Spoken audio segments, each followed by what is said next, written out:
নমস্কার বন্ধুরা, আজকে আরও একটি নতুন ভিডিওতে আপনাদের স্বাগত জানাই। স্মার্ট বাংলা ইউটিউবের তরফ থেকে আমি সৌমেন। নাম্বার সিস্টেমে চারটি যে সংখ্যা আছে, ডেসিমেল, বাইনারি, অক্টাল ও হেক্সাডেসিমেল, তাদের যে একটা সম্পর্ক আছে সেটা টেবিলের মাধ্যমে দেখাবো। তো চলুন শুরু করা যাক।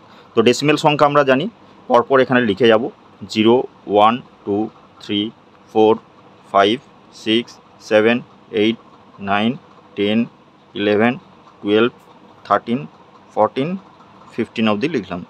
এরপরে বাইনারি সংখ্যার ক্ষেত্রে আমরা জানি 0 আর 1 দিয়ে যে সকল সংখ্যা তৈরি হয় সেগুলি হচ্ছে বাইনারি সংখ্যা। তো সেই সংখ্যাগুলো পরপর লিখব 0, 1, 10, 11, 100, 101, 110, 111, 1000, 1001, 1010, 1011, 1100, 1101, 1110, 1111, চারটে 1। এবার অক্টাল সংখ্যার ক্ষেত্রে 0 থেকে 7 পর্যন্ত যে সকল সংখ্যা আছে, এখানে 8, 9 বাদ যায়, তো সেই সংখ্যা নিয়ে অক্টাল সংখ্যা তৈরি হয়। তো সেগুলো আমরা পরপর লিখব 0, 1, 2, 3, 4, 5, 6, 7। এরপরে 8, 9 বাদ যায়, অক্টাল সংখ্যার ক্ষেত্রে ইউজ করা যায় না।